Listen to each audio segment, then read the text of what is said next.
Meus irmãos, que a paz de Jesus esteja em nossos corações.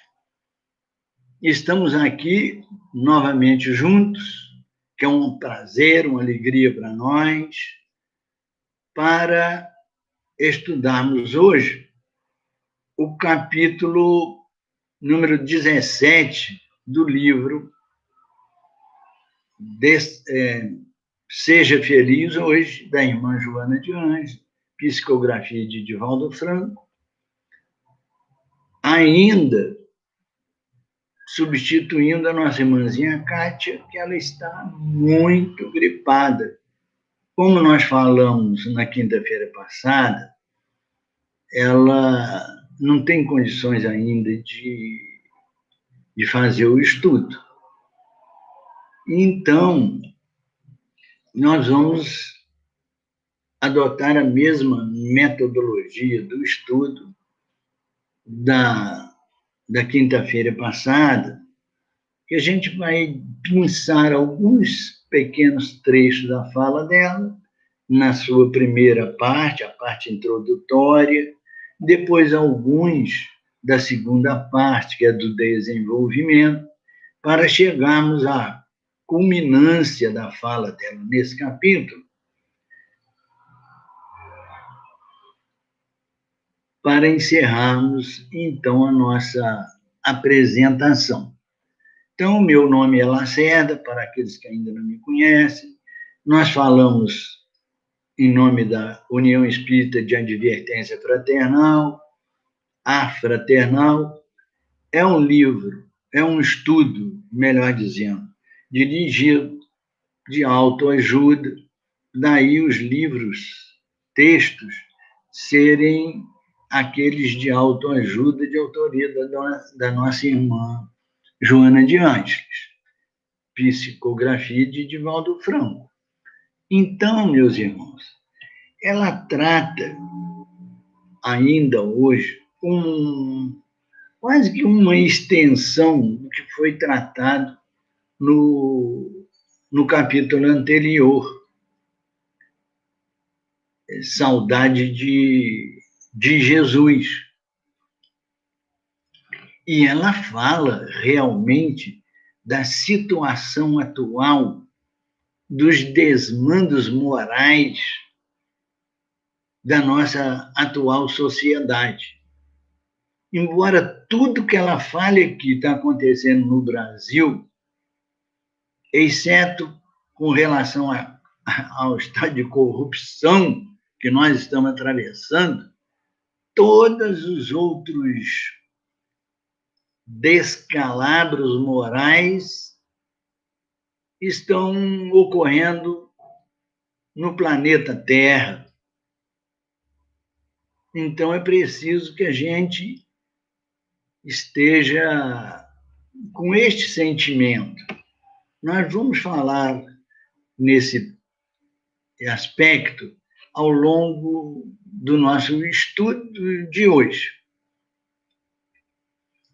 Então, meus irmãos, vamos dar início já destacando um texto que daí nós já teremos a ideia do que a nossa irmã Joana de Anjos quer falar para nós. Ela diz assim: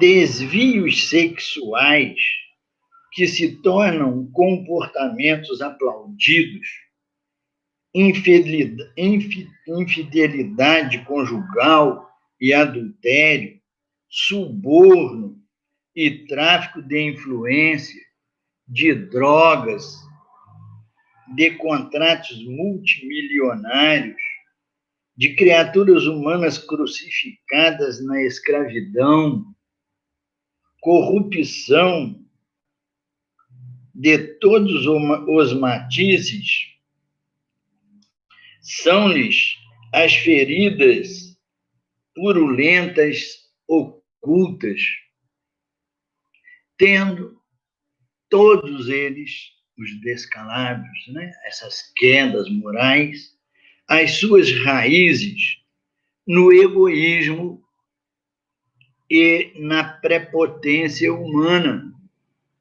decorrentes do atavismo animal. Então, vejam, meus irmãozinhos, como a nossa situação do esquecimento, né, dos valores morais está tão acentuado no nosso meio.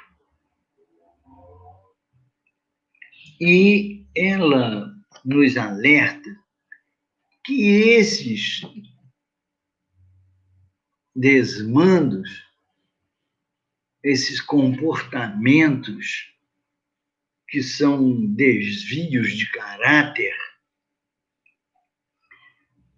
são decorrentes do nosso egoísmo, da nossa prepotência.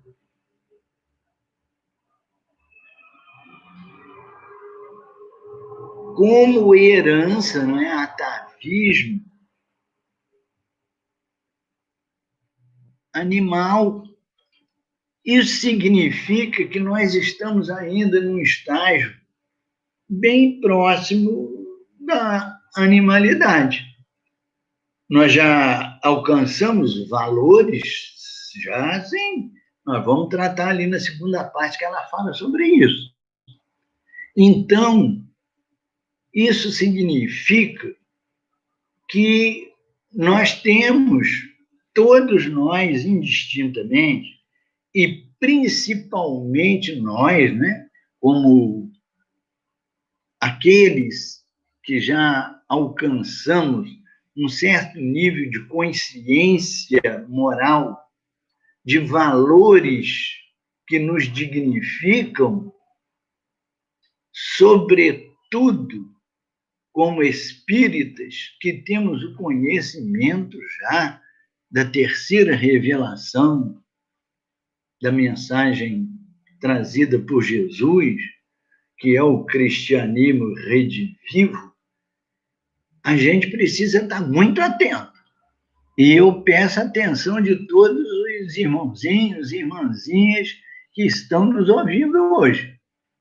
É muito importante a gente estar plenamente ligados. Então, vamos a um segundo trecho dessa mesma primeira parte, que a gente vai pensar aqui. Essas vítimas do materialismo enlouquecido, que acredita somente no poder do dinheiro, das posições relevantes, não podem fugir da própria consumpção, do passar do tempo, das doenças e da morte. Esse termo consumpção, de uma forma mais simples, quer dizer consumição. Nós nos consumimos diante do materialismo. Ela fala aqui, nós somos vítimas do materialismo. E hoje, os meios de comunicação, a mídia, né, ela é muito agressiva com relação a esses valores puramente transitórios que representam os prazeres da vida, do mundo, sem considerar nenhuma atenção para a nossa vida espiritual. Mas eles próprios que se consomem nessa vida de concupiscência e dos prazeres do consumismo, eles vão passar. Ao longo do tempo, vem a fraqueza, as limitações e o desencarne. E tudo fica. Nada que nós desfrutemos dos prazeres materiais vai conosco. nós vamos levar apenas os nossos valores espirituais.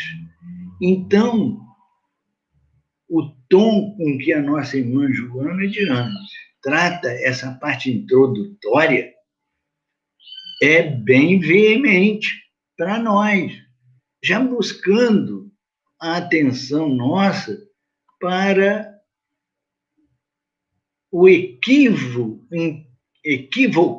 em que a nossa sociedade está incorrendo. Embora nós não devamos nos desanimar, nos colocar em dúvida quanto aos valores que nós devemos vivenciar para nos libertar espiritualmente. Nós lembramos da lição passada de que a finalidade única de uma existência no corpo de carne é a busca incessante da nossa libertação espiritual, nos preparando para uma encarnação futura melhor do que a que nós estamos vivenciando nos dias atuais. Então, é com essa seriedade que a gente precisa considerar o estudo de hoje. Então, vamos agora trazer alguns aspectos da segunda parte, que é do desenvolvimento da ideia que ela quer passar para nós, dos alertas, das orientações, do esclarecimento e, inclusive, consolações, né? Então, vamos repetir uns pequenos trechos e eu vou falar agora de forma sequencial. Vamos prestar atenção? Vamos então. Nem todos os indivíduos terrestres encontram-se malsinados com o sinete da desonra. Sinete é marca, né? É o estigma da desonra. Não, nem todos nós. Esses, os desonestos, chamam a atenção e parecem constituir a grande mole humana, a massa humana. Mas é porque existe mesmo, por conta desses que se prestam a esses desmandos, estardalhaço, eles aparecem. Mas nem todos, e diz aqui a nossa irmã Joana de Anjos, embora desconhecidos, existem em todos os segmentos sociais indivíduos honoráveis e dignos. São eles os pilotis sobre os quais se constroem a civilização, a ética e a cultura sadia. Então, há muitos e muitos anônimos que praticam os valores construtivos de uma sociedade sadia. São mesmo as colunas sobre as quais essa sociedade que pratica os valores morais dentro dos ensinos morais de Jesus, no Evangelho que a gente estuda segundo o Espiritismo, de alto valor, de dignificação do ser humano, não é? Ela continua: enfrentam-se as duas sociedades. Ela se refere aqui às duas sociedades. Aquela parte da sociedade que ainda está presa aos valores materiais, né? E aquela parte da sociedade que já pratica o bem, o amor do próximo, estão atentas para a prática dos valores morais de dignificação do ser humano, como nós falamos. Então, repetindo, enfrentam-se as duas sociedades. A decadente, que está acostumada ao mal, e aquela outra, a digna, que elabora no bem. Não é? A vitória, sem dúvida, inevitável, é da seriedade, do comportamento sadio, porque o crime é desvio de conduta, não é o comportamento correto. Né? Então, nós, já com esse nível de consciência mais elevado, trazido pela nossa abençoada doutrina espírita, já nos ajuda a caminhar na direção do reino de Deus. Isso significa da nossa própria libertação espiritual. Então, vamos dar sequência agora, citando mais um trecho dessa segunda parte, para depois, aí sim, a gente vai fazer uns certos comentários sobre esses dois últimos, são dois, mas eu vou unir num só, dois trechinhos dessa parte, dessa segunda parte do desenvolvimento da ideia dela, para a gente entrar num comentário, para a gente poder se situar direitinho com relação, meus irmãozinhos e minhas irmãzinhas, nos situar dentro das nossas condições de viajores da eternidade. Nessas passagens breves, numa existência física no planeta Terra. Então, ela diz assim, depois, né, claro, de ser bem veemente, bem realista, ao trazer para nós, com bastante detalhe até, essa questão dos desmandos morais, que são um desafio para nós caminhar junto deles sem nos deixar contaminar por eles. Então, vamos lá. Confia em Deus e na sua paternal misericórdia. Olha bem, misericórdia. Confia em Deus e na sua paternal misericórdia.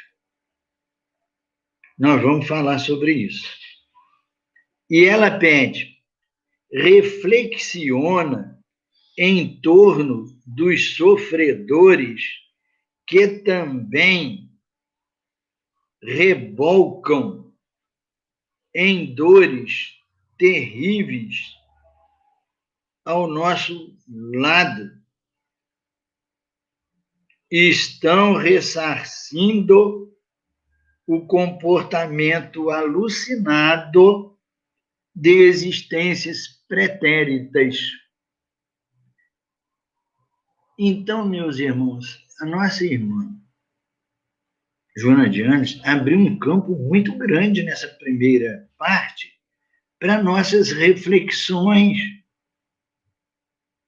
na busca dos cuidados com relação à nosso próprio esforço de libertação espiritual e para também ajudar aqueles que estão no caminho da dor, do sofrimento. E ela refere aqui de uma forma muito importante que esses que se envolvem, né, se misturam, se deixam enlamear-se, vamos dizer assim, dos desmandos, né, de vidas pretéritas, estão sofrendo hoje. Isso traz aí uma abertura para a gente fazer uma interrogação. Não é assim? Vamos reler. Reflexione em torno dos sofredores que também rebolcam em dores terríveis ao teu lado. Eles estão ressarcindo o comportamento alucinado de existências passadas. A gente está autorizado a deduzir ou concluir que esses que hoje estão engolfados nos valores materiais, se consumindo sem construir, mas até destruindo oportunidade de outros e perdendo a sua própria oportunidade de crescimento, eles serão os sofredores de amanhã. Porque nós, que hoje estamos sofrendo, mas já estamos buscando a libertação, nos preservando das quedas morais, nos esforçando pela nossa libertação espiritual, sob o sofrimento, a dor, a angústia, a aflição. Na realidade, somos, junto com aqueles que fizeram o mesmo que nós em vidas passadas, estamos hoje aí, abraços, com a busca da reparação das nossas próprias imperfeições, dos nossos atos equivocados desse passado, de vidas pretéritas. Então, nós precisamos, é claro, com otimismo, porque ela recomenda para nós confiarmos em Deus, na sua paternal misericórdia. Então, a gente está hoje na situação daqueles que estão, né? Hoje a gente está na situação daqueles que estão junto com nós sofrendo, porque foi vítima do materialismo em encarnações passadas. E nós estamos sofrendo, angustiados, aflitos, como é natural, em busca da reparação, em busca da prática do bem e do amor ao próximo. E hoje, esses que estão nos descalabros morais estarão em próximas encarnações na situação em que nós estamos hoje. Então, a primeira atitude nossa é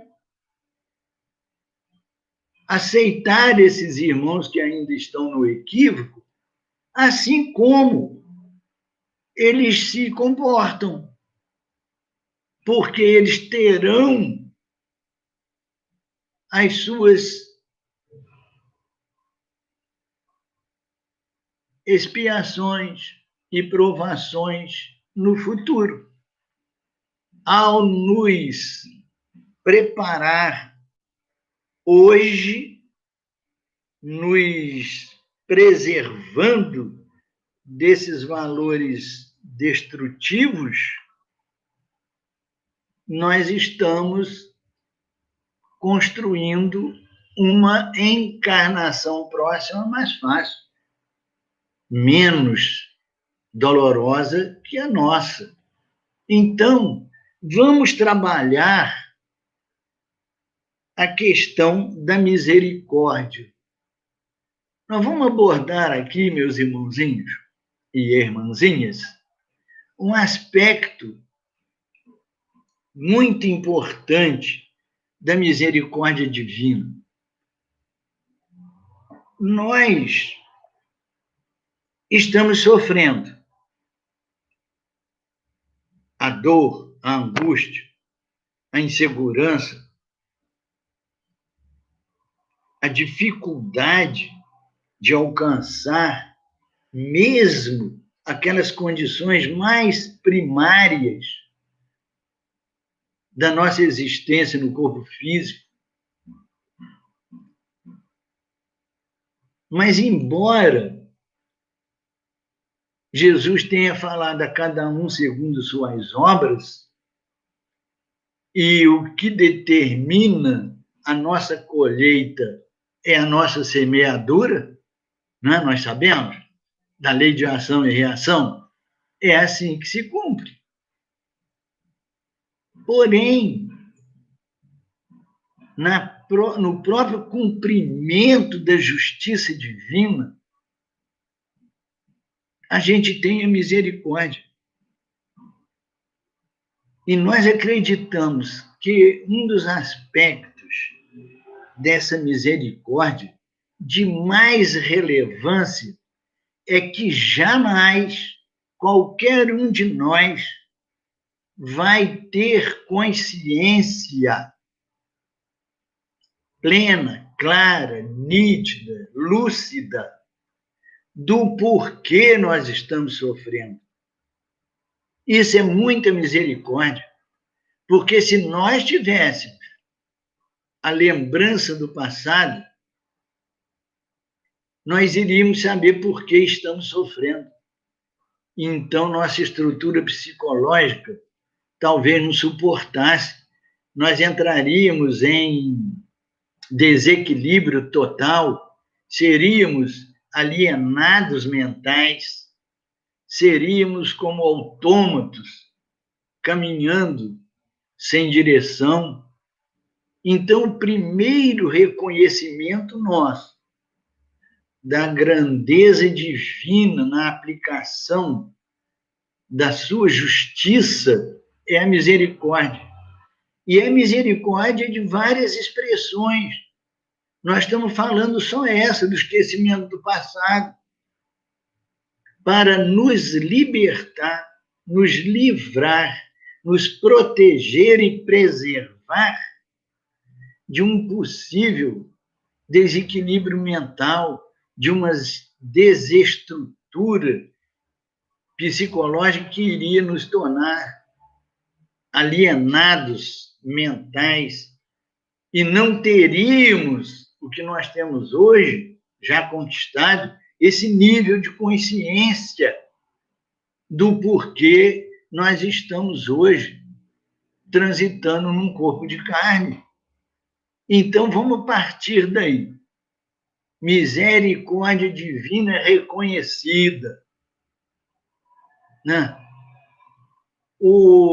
a cada um segundo suas obras, pode parecer aquele dente por dente, olho por olho de Moisés, né? Que se faz, que se paga.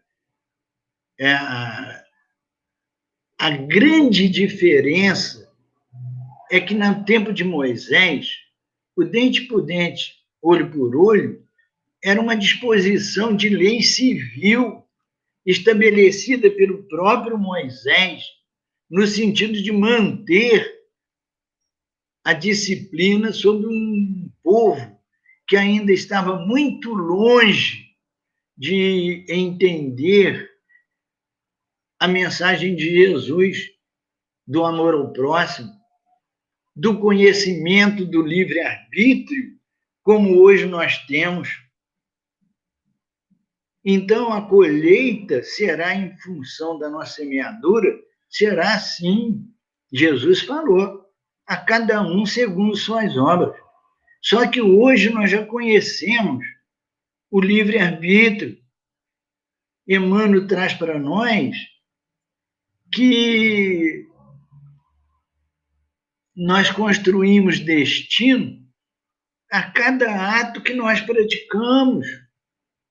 Então, quando nós falamos de desígnios divinos, esses foram traçados, sim, desde a eternidade dos tempos.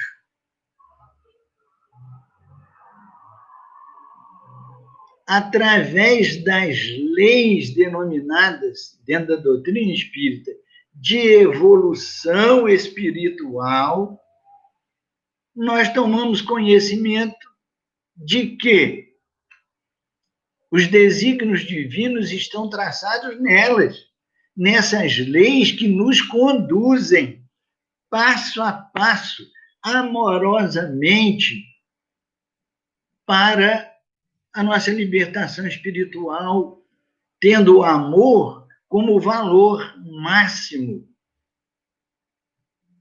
que é, tendo como expressão máxima a caridade, que é a dinâmica do amor.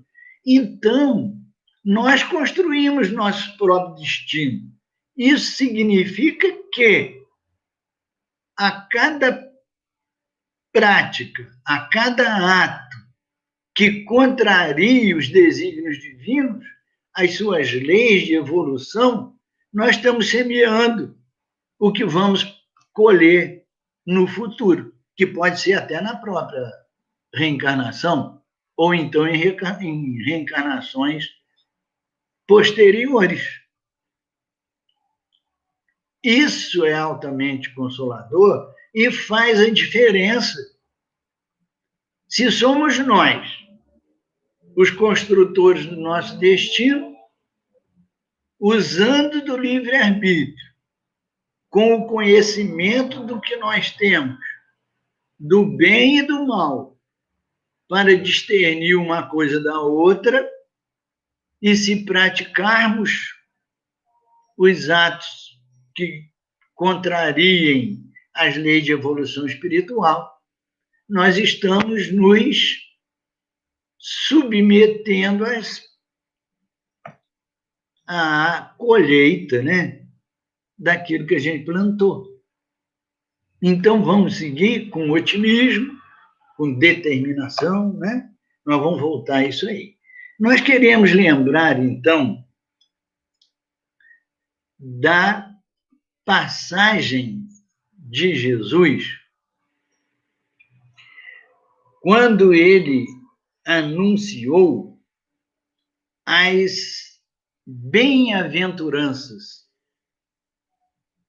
As bem-aventuranças. E a gente vai alcançar nível maior de consciência moral quando a gente recordar essa bem-aventurança prometida por Jesus. Ele diz o seguinte, é a essa que a gente quer se referir. Bem-aventurados os que têm sede de justiça, porque serão saciados. Olha bem, bem-aventurados que têm sede de justiça, porque serão saciados. Quando Jesus falou a cada um segundo suas obras, ele estava falando para o bem e para o mal. Se a minha semeadura de atos, de ações, foi no bem, a minha colheita será no bem. E ele ainda afirmou: nós colheremos do que fizer no bem 100 por 1. Nós vamos colher 100 vezes mais do que o bem na quantidade, na proporção que a gente realizá-lo em benefício daqueles que necessitam mais do que nós. Então, a cada um segundo suas obras é lei de justiça. E essa bem-aventurança, ela está buscando esse nível de consciência que nós precisamos ter. Porque quando ele fala bem-aventurado, os que têm sede de justiça, porque serão saciados da sua sede, não é a justiça que se deva cumprir com relação àqueles que nos fazem mal, que nos prejudiquem dentro da nossa capacidade de compreender isso. Não é não. Essa sede de justiça tem que ser aquela justiça que recai sobre nós pelos maus atos que nós praticamos no passado. E é isso que está acontecendo com a gente hoje. É a colheita. Então, tudo na justiça divina é misericórdia, porque nós temos conhecimento pleno do que é certo e o que é errado e o livre-arbítrio para decidir, não é assim? Do que eu quero fazer. É isso que a gente precisa alcançar de um novo nível de consciência moral. Então, não importa o erro do outro, a falha do outro, a incompreensão, a calúnia, o crime até perante a sociedade que o outro praticou. Porque hoje a gente vê até na televisão entrevistados que tiveram seus descendentes, parentes e amigos clamando pela justiça humana sobre o crime do outro. Não é essa justiça que a gente deve ter sede, não. Nós devemos ter sede da justiça que se cumpra sobre nós pelos maus atos que praticamos no passado. Esse nível de consciência moral deve nos fortalecer e nos aproximar mais e mais de Jesus, que é o nosso modelo e guia. É o nosso modelo e guia. E que Joana de Anjos vai falar com muita veemência na culminância do capítulo de hoje. Então, nós lembramos aqui também do que nós falávamos no estudo da semana passada, lá do capítulo 9, item 8 do Evangelho segundo o Espiritismo, da fala de Lázaro, que se refere a duas grandes virtudes que são irmãs da doçura, a obediência e a resignação. Sobre a obediência, a gente falou um pouco mais, mas eu quero voltar na outra virtude, a resignação. Nós lembramos que ele disse que a obediência é um consentimento da razão. Lembro? E que nenhum orgulhoso poderia ser ou poderá ser obediente. Porque o orgulhoso, o prepotente, ele não quer submissão. Ele quer que todos sejam submissos a ele, pelo egocentrismo, pelo poder, a prepotência, né? Então, a razão dele não permite isso. Seria humilhação para ele. Porque ele é orgulhoso e prepotente. Porque para o humilde não existe humilhação para quem já é humilde. A obediência não vai ser nenhum motivo de humilhação. A submissão não vai ser um ato de humilhação para quem já é humilde.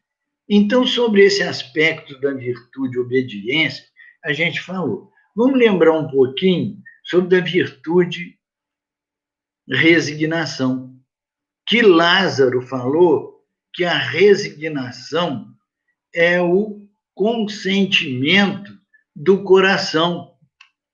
Olha que bonito. Simbolizando aí sentimento. Se a obediência da razão, a resignação é do coração, é do sentimento. Por quê? A resignação, ela pressupõe uma aceitação pacífica, uma aceitação,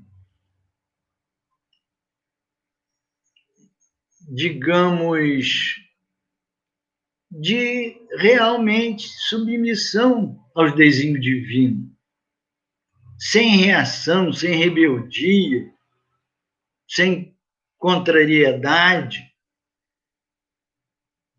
mas ela não pode ser, ao mesmo tempo, uma aceitação inativa. Ela tem que ser dinâmica, ela tem que ser realizadora, ela tem que ser libertadora. Então, a aceitação, ela nos dá a condição de ser ativo, no sentido de buscar fortaleza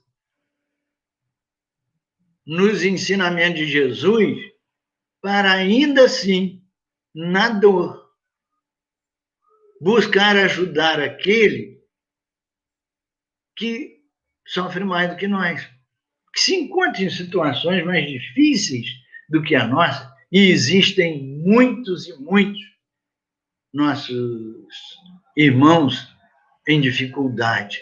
Daí, a gente buscar na resignação as forças necessárias para nos manter em ação na caridade, a dinâmica do amor. Muito importante isso. E podemos, com alegria no coração, Paulo de Tarso falou, tudo posso naquele que me fortalece, que é Jesus. E nós podemos também. É a gente buscar a elevação da nossa consciência a esse nível de responsabilidade. Mas tudo com amor, amorosidade, compreensão, a boa vontade, porque precisamos, sim, ter a vontade determinante para nos libertarmos da escravidão da carne. Essa é a expressão verdadeira do sentido que outros credos recomendam, a salvação. A salvação para o espírito é a libertação da escravidão da carne, desse materialismo que nos faz perder.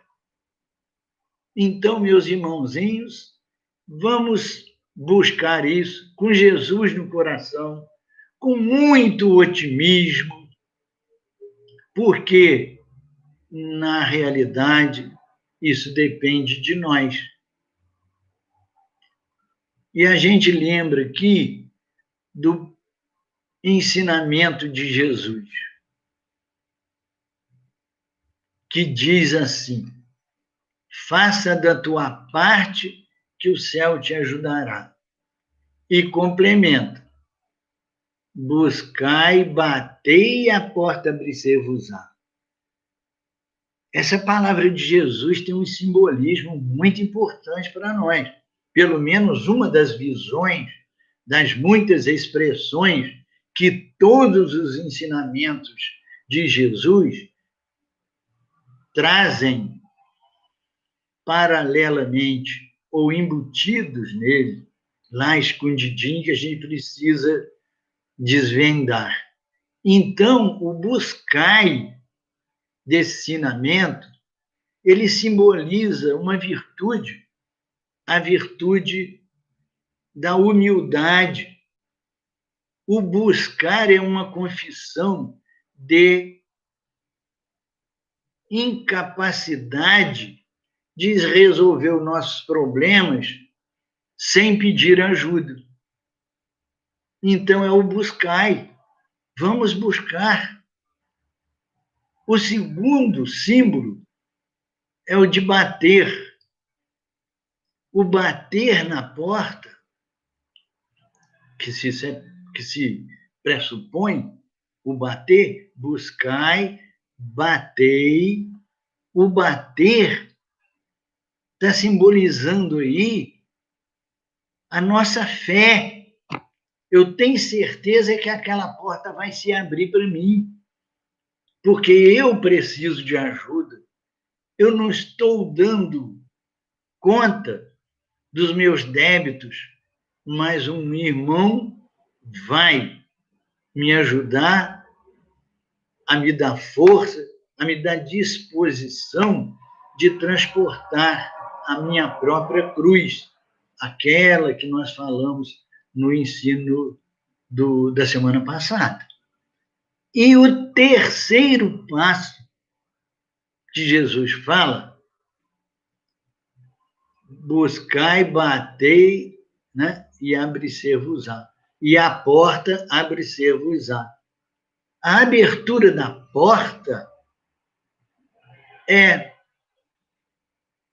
a esperança, é a concretude da esperança. Eu busquei, pela minha humildade, bati com a fé inarredável que o Pai Celestial jamais dá fardo mais pesado do que a gente possa carregar. E jamais nos desampara. E o que aconteceu? A porta se abriu. E aí nós caímos no caminho de Jesus, quando ele anunciou: eu sou o caminho, a verdade e a vida. Ninguém irá ao Pai senão por mim. Ele não falou assim? Olha que coisa linda! Então, o mistério se desvendou. Quando Jesus fala, eu sou o caminho, a verdade e a vida, ele está se referindo aos ensinamentos morais que ele deixou para nós, que abre todas as portas. Olha que coisa linda.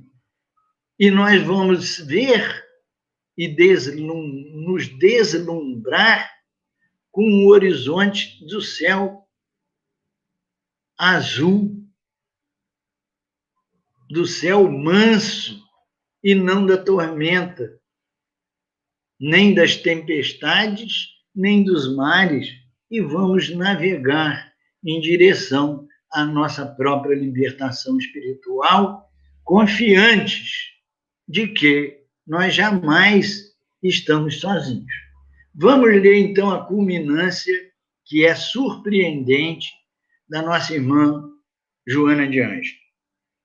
Ela diz assim: quem visse aquele homem, com letra maiúscula, sob o peso da cruz, e Pilatos, o seu crucificador, acreditaria que o representante de César, Pilatos, né, era o triunfador. E ela continua. Logo depois, Pilatos foi mandado para o exílio e suicidou-se. Olha, meus irmãos, olha que chocante. Enquanto o homem condenado morreu e ressuscitou, em triunfo de imortalidade. Olha só. E conclui: pensa desse modo na glória terrestre e na espiritual, e faze a tua escolha. Nós que estamos aqui reunidos nesse estudo, certamente que já fizemos nossa escolha. Nossa escolha. Nós não queremos mais o mundo da materialidade e todas as suas ilusões. Nós queremos, e já começamos a fazer parte, da sociedade sadia, daquelas que buscam a construção de um mundo melhor, que é a nossa missão ao lado da reparação dos nossos erros. Então, meus irmãos, a escolha está feita. Vamos, então, trabalhar com Jesus no coração e que a paz dele nos abençoe hoje, amanhã e sempre. Que a paz de Jesus, então, nos acompanhe. Que assim seja, graças a Deus.